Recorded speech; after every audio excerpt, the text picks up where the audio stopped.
every anti-renewable argument, I hear you say? Surely not. Yep, everyone.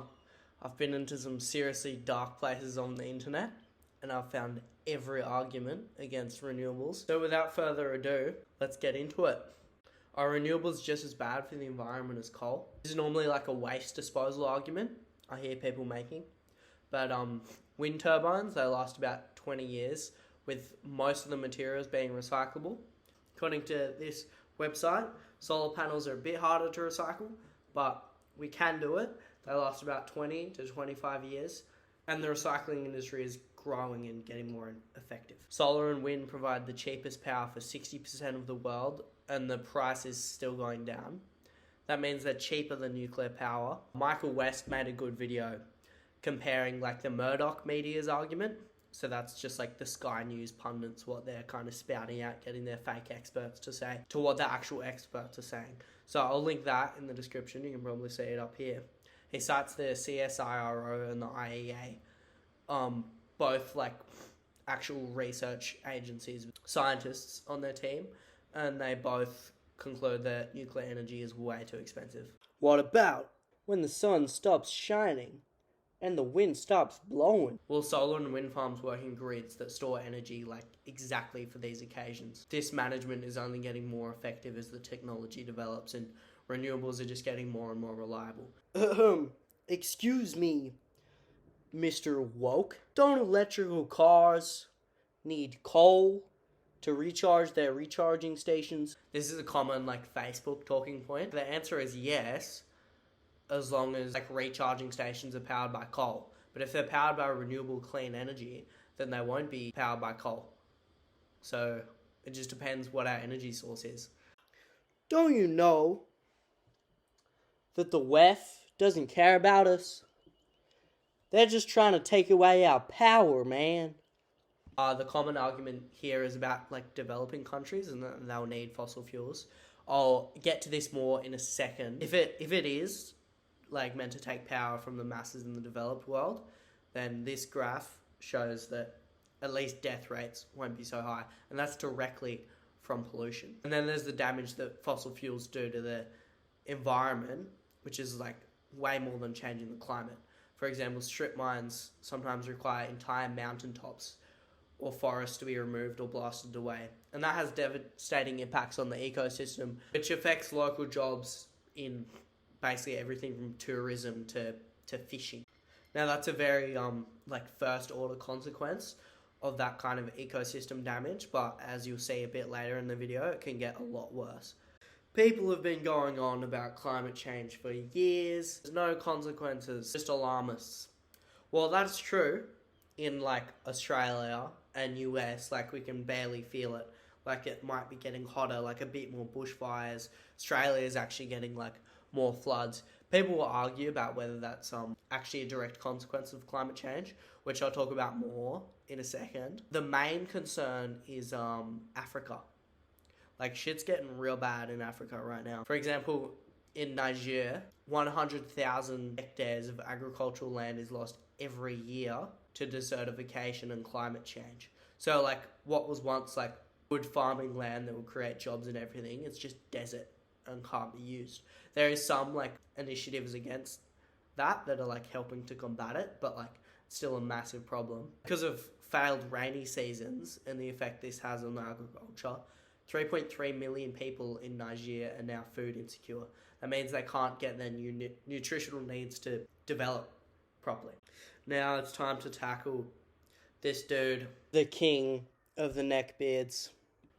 I saw his TED Talk and I started watching it and I was like, like he's probably written a book. And then turns out he has. Neil Colthacker, the Australian comedian, read it. He was like reading up on climate change. So his opinion of the book was like, the whole kind of theme was like it claimed to represent the underreported, like best available science, like facts over feelings position. But Neil reckoned he was just being guilt tripped the whole time with anecdotes, and it was all just like appealing to his emotion. But like the actual like climate change books he read, which said that it was like caused by humans and we needed to do something, I reckon that was just very boring, kind of dry scientific language. So I know which kind of vibe I would be trusting more. I'm gonna base most of this critique on this guy's article he wrote critiquing the book. This is where he gets into the third world development problem. He says they're not going to be able to develop without using fossil fuels. China and India have made this point before. So right now China does have the highest global emissions, although it's got lower emissions per capita than the US. The main point that China makes is that even if they continued on their current energy plan, they would not reach the total amount of emissions the US has contributed until 2050. And they have the actual plan to reduce their emissions more so than the Republican Party. However, the 64 poorest countries account for only 4.5% of the world's greenhouse gas emissions. Many experts are of the opinion that it wouldn't even matter if they used fossil fuels to develop. So, like, the common, like, anti-renewable argument, that applies to the first world countries like the US and Australia.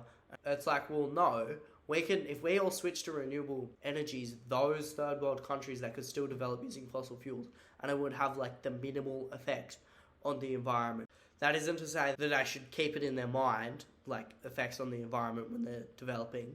Like, what happened in Haiti, for example, extreme deforestation led to pollution in their already overfished coastal areas, and then people didn't have work in the coastal areas and other kind of areas, so they moved into the city. And Haiti is really affected by earthquakes, so when the earthquake happened, like, so many more people got killed and, like, fucked and displaced from their homes. But the main flaw with Mr. Shellenberger is his neoclassical fantasy that there's no limit to growth and development on a finite earth. And his entire response, Paul Gleik's response of his book, he doesn't address this fallacy. He completely glosses over it as nothing. But I think that's the worst thing. That's the whole reason why his worldview is so flawed. And it's a fallacy, like, widely accepted in economic circles. Like, this book debunks it thoroughly. Like, economics as taught in universities is completely broken. Some people call this exceptionalism. That means they attempt to operate economics and, like, plan and predict economics as if our supply chains and production lines were not, like, entirely codependent on the environment. For example, they don't take into account in their modelling the fact that tuna, cod and salmon are almost on the endangered list. When this happens, the fish economy will be crippled, basically affecting 200 million jobs worldwide. So this is an obviously outdated and flawed way of seeing the economy. And it's pretty fucking shameful, to be honest, coming from this Shellenberger guy who claims to be a conservationist. So I'm not saying that there aren't, like, challenges integrating renewable energy. For example, these third world countries, they don't develop just from loans and direct aid. Say we can't just, like, give them renewable power straight out the bat, or, like, money to develop. Because if we give them money to develop, it provides incentives for things like coups, so then the new government control the money and do whatever they want. Like what these third world countries need, as espoused in this book, is African-owned business that is sustainable and renewable. This woman on the Lex Fridman podcast was talking about how she had started, like, making a thong-making business for people with thongs, and that was, like, employing lots of women, and they were making money. It was all good, like, starting to grow the town. And then this aid package came in with a bunch of thongs for everyone, and it was like, yeah, we've got thongs once, but they just put all these people out of business. Like, they stopped making money, and then those thongs are eventually going to break, and it's just pointless. So I'm not saying that developed countries can't help, but that it's just a very delicate process, and a lot of the current aid regimes are very not effective. I don't even know if this Schmellenberger guy even points this out, which is, like, seemed like a pretty good argument in his favour. He might, but I haven't read the book.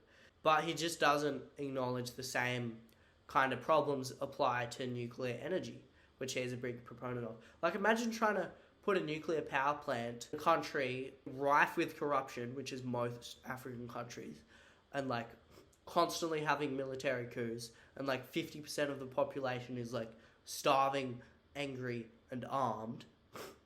And, like, the regulation, like precise kind of scientific precautions you need to prevent like a fucking nuclear meltdown, which like can be done in developed countries, is just infinitely more harder in countries.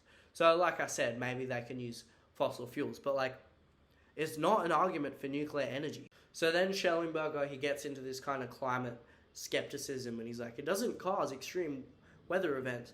No real climate scientist actually says that. For example, like the 2019 American Meteorological Society summary has 21 peer-reviewed analysis of extreme weather in 2018, and they all found that like while climate change doesn't cause these weather events, it makes them significantly more likely to happen. So that's a very key kind of point that he's missing out. Like, it does influence the climate.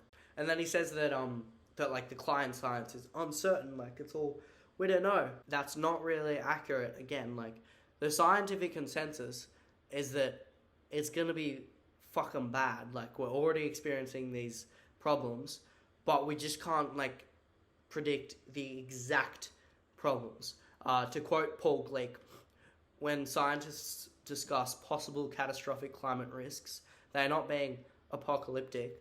They are responsibly identifying risks that must be evaluated and discussed in the context of science, economics, public policy, and public health. So Shellenberger has like responded to Paul Gleik's review, and in his response, he tries to make this kind of ad hominem against like thousands of scientists and economists and like environmentalists and stuff.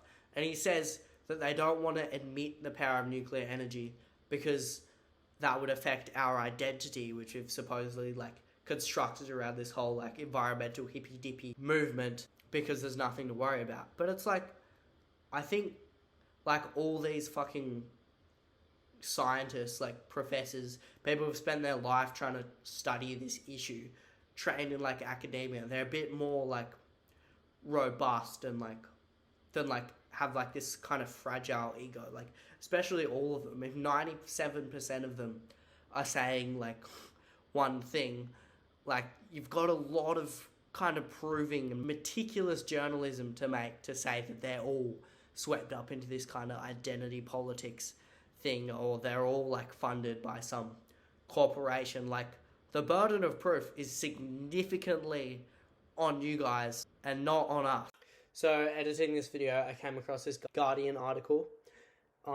It talked about this US-based coal company tried to take climate change to court, and their expert witness, he laid out this white paper of like all his reasons. It turns out they're all covered by this website, which is very conveniently put together 200, I think, of the most used climate skepticism myths in circulation. What this Guardian article writer has done is just linked up the arguments he's used to where they've addressed the myth on this website. So if you are skeptical about human-caused climate change, then go on this website and see if any of your reasons that you're using to justify your skepticism are covered. So a few things about nuclear power plants. They take roughly 20 years to build, and we also don't know, like there is like some storage methods of nuclear waste which seem to work from my limited internet surfing,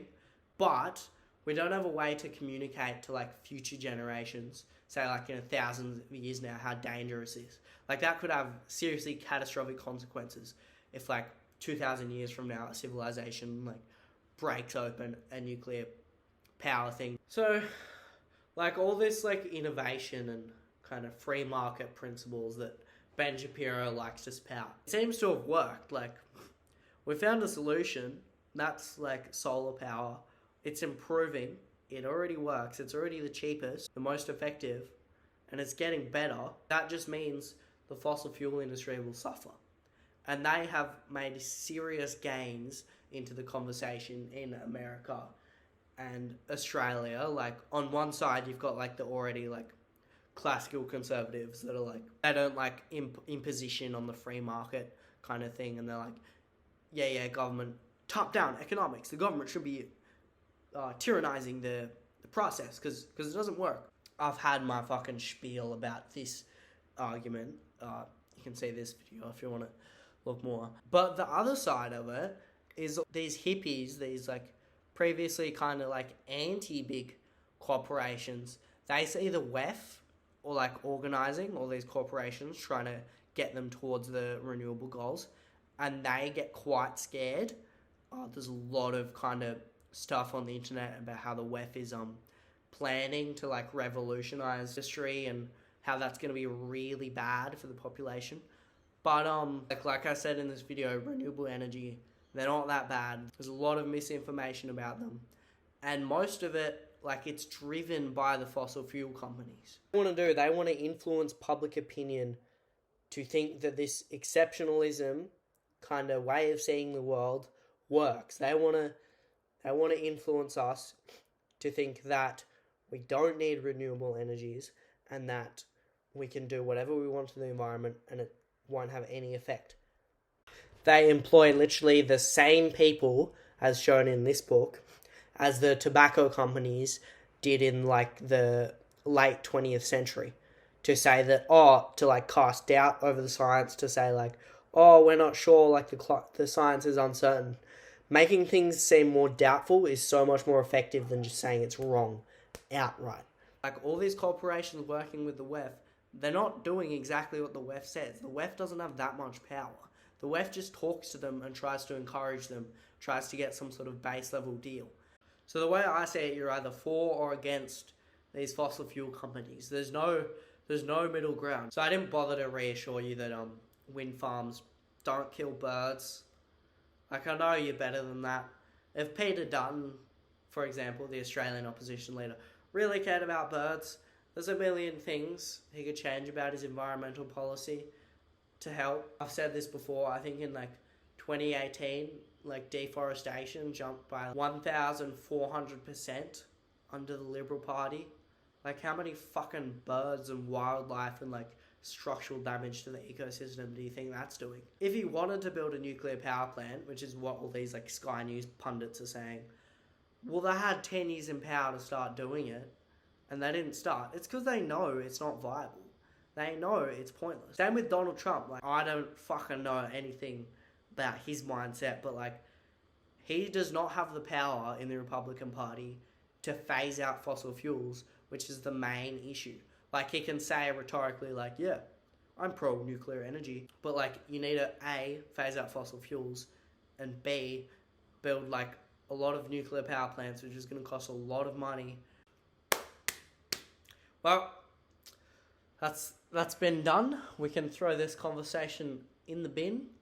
I hope you're convinced by this, and you actually know that the nuclear power debate is kind of just like a corporate infiltrated scam that you may or may not have been sucked into, and renewable energies are great. And if you're worried about the environmental effects that nuclear energy has, just know that the alternatives are infinitely worse. So, thanks for watching. Like, subscribe, and if you think of any other arguments, put them in the comments. And if there's enough, then I might address them in another video.